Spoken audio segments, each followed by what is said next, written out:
नमस्कार, मी अश्विनी निशांगटे पुन्हा एकदा तुमच्या सगळ्यांचं मनापासून स्वागत करते। आज आपण बघणार आहोत की नेमकं वारीची सुरुवात कुठून झाली आणि ती कशी झाली। तर श्रीकृष्ण आणि रुक्मिणी या दोघांमध्ये काहीतरी शाब्दिक चकमक झाल्यामुळे रुक्मिणी रुसते त्यांच्यावरती आणि ती रुसून येते महाराष्ट्रात, दक्षिण महाराष्ट्रात ती येते, विदर्भामध्ये। मग तिथे आल्यावरती त्यांचा रुसवा दूर करण्यासाठी श्रीकृष्ण हे त्यांच्या मागे मागे येतात।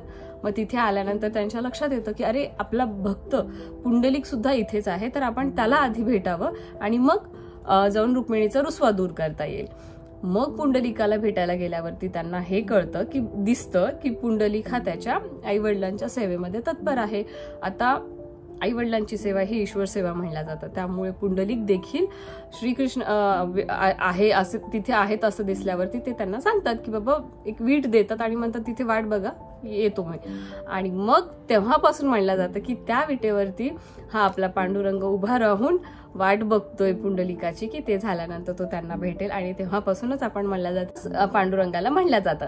तर मग हे सुंदर असं मनमोहक रूप पांडुरंगाचं बघायसाठी शिव पार्वती हे कैलासावरून येतात, ते पण अगदी सगळी फॅमिली, त्यांचे गण, सगळ्या लोकांना घेऊन ते चालत चालत चालत चालत पांडुरंगाचं ते सुंदर रूप असं ते बघायला येतात। आणि असं म्हणतात की ते रूप बघायला त्यांच्यासोबत अजून खूप सारे जण यायला लागतात, आणि तेव्हापासूनच वारीची सुरुवात झालेली आहे। आणि तेव्हापासूनच ते पांडुरंगाचं रूप बघायला सगळी लोक वारीच्या निमित्ताने, वारीच्या त्या वेळी चालत चालत दर्शनाला जात असतात।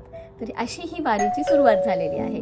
मग भेटूयात आपण पुढच्या व्हिडिओमध्ये अशाच काहीतरी या गोष्टीला घेऊन। तुम्हाला अजून काही वेगळं माहिती असेल तर खाली कमेंट्समध्ये कळवायला बिलकुल विसरू नका। लाईक करायला विसरू नका। लाईक करा, 1 सेकंदाचे काम नाही। आणि सबस्क्राईब केलं असेल तर सबस्क्राईब करा, जेणेकरून माझ्या कोणताही व्हिडिओ तुमच्याकडून मिस होणार नाही। भेटू पुढच्या व्हिडिओमध्ये। थँक्यू।